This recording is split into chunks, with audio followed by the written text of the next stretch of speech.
नमस्कार, मी दीपाली जाधव.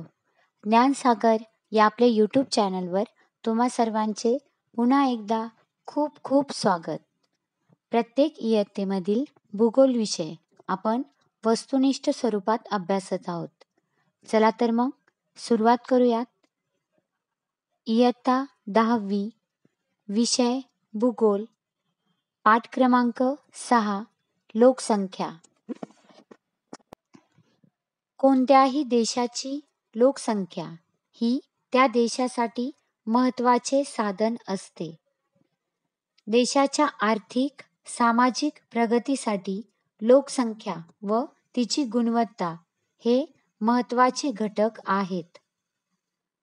भारताची लोकसंख्या 2011च्या जनगणनेनुसार 121 कोटी होती.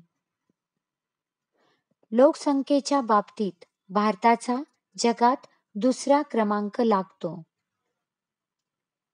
भारताने जगाच्या एकूण क्षेत्रांपैकी फक्त 2.41% भूक्षेत्र व्यापले आहे. जगाच्या एकूण लोकसंख्येपैकी 17.5% लोकसंख्या भारतात आहे. भारताच्या लोकसंख्येची सरासरी घनता 382 व्यक्ती प्रति चौरस किलोमीटर इतकी आहे. भारतात लोकसंख्येचे वितरण असमान आहे. प्राकृतिक रचना, हवामान, जीवन जगण्याची सुलभता इत्यादी घटकांचा परिणाम लोकसंख्येच्या वितरणावर होतो. सुपीक जमीन, मैदानी प्रदेश, पाण्याची उपलब्धता असलेल्या भागात अनेक शतकांपासून मानवी वस्ती स्थापित झालेली आढळते.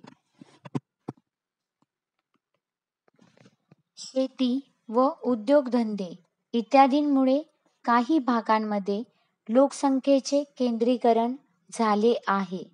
उदाहरणार्थ, उत्तरेकडील मैदानी प्रदेश दिल्ली, चेन्नई, कोलकाता, मुंबई, पुणे, बंगळुरू इत्यादी.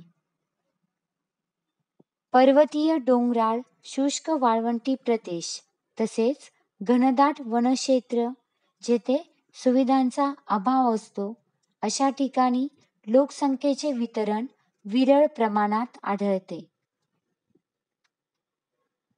ब्राझील हा दक्षिण अमेरिका खंडातील सर्वात जास्त लोकसंख्या असलेला देश आहे. लोकसंख्येच्या बाबतीत ब्राझीलचा जगात 5वा क्रमांक लागतो. क्षेत्रफळाच्या दृष्टीने ब्राझील देशाचा जगात 5वा क्रमांक लागतो. जगाच्या एकूण लोकसंख्येच्या फक्त 2.68% लोकसंख्या ब्राझील देशात आहे. ब्राझील देशात लोकसंख्येची सरासरी घनता 23 व्यक्ती प्रति चौरस किलोमीटर एवढी आहे. ब्राझील देशात लोकसंख्येचे वितरण असमान आहे. ब्राझीलची बहुतांश लोकसंख्या पूर्व किनारपट्टीच्या 300 किलोमीटर रुंदीच्या पट्ट्यात आढळते. याचाच अर्थ या ठिकाणी दाट लोकसंख्येचा प्रदेश आहे. ब्राझीलचा मध्य व पश्चिमी भाग कमी लोकसंख्येचा आहे. ब्राझील देशाच्या आग्नेय किनारपट्टीच्या भागात सुपीक जमीन व संसाधनांच्या उपलब्धतेमुळे कृषी व उद्योग यांची भरभराट झालेली दिसते. ॲमेझॉन नदीखोऱ्यात प्रतिकूल हवामान, जास्त पर्जन्यमान, दुर्गमता, दाट वने इत्यादीमुळे मानवी वस्त्या निर्माण होत नाहीत. याचाच अर्थ इथे लोकसंख्येचे वितरण हे विरळ स्वरूपाचे आहे. ब्राझीलमधील उच्चभूमीच्या प्रदेशात लोकसंख्येची घनता मध्यम स्वरूपाची आढळते. गेल्या अनेक दशकात ब्राझीलमध्ये लिंग गुणोत्तर 1000 पेक्षा जास्त आहे. ब्राझीलच्या लिंग गुणोत्तरानुसार 2001 पासून स्त्रियांच्या संख्येत पुरुषांच्या संख्येपेक्षा वाढ झाली आहे. भारतात पुरुषांची संख्या स्त्रियांपेक्षा जास्त आहे. भारतात 1991 नंतर लिंग गुणोत्तरात थोडी वाढ झाली आहे. एखाद्या प्रदेशातील दर 1000 पुरुषांमागे असणारे स्त्रियांचे प्रमाण अथवा स्त्रियांची संख्या यास लिंग गुणोत्तर असे म्हणतात. लोकसंख्येचे वय आणि लिंग दर्शवणाऱ्या आलेखास लोकसंख्येचा मनोरा असेही म्हणतात. एखाद्या प्रदेशातील वय व लिंग या संदर्भाने लोकसंख्येचा अभ्यास करण्यासाठी लोकसंख्येचा मनोरा या आलेखाचा उपयोग होतो. ब्राझील व भारत देशामध्ये तरुणांची संख्या खूप मोठी आहे. भारतात तरुण वयोगट जास्त आहे. याचाच अर्थ भारतात कार्यशील मनुष्यबळ जास्त आहे. ब्राझीलमध्ये 80 वर्षापेक्षा जास्त वय असलेल्या लोकांची टक्केवारी भारतापेक्षा जास्त आहे.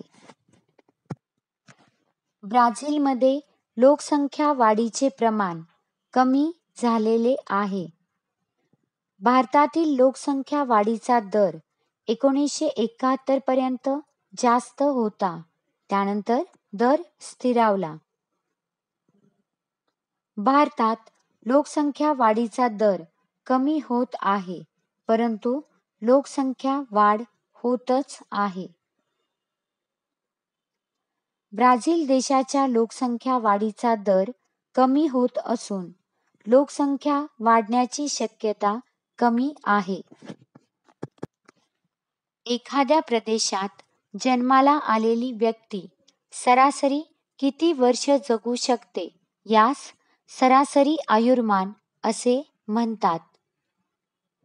आपण भारतीय सरासरी 68 वर्ष जगतो.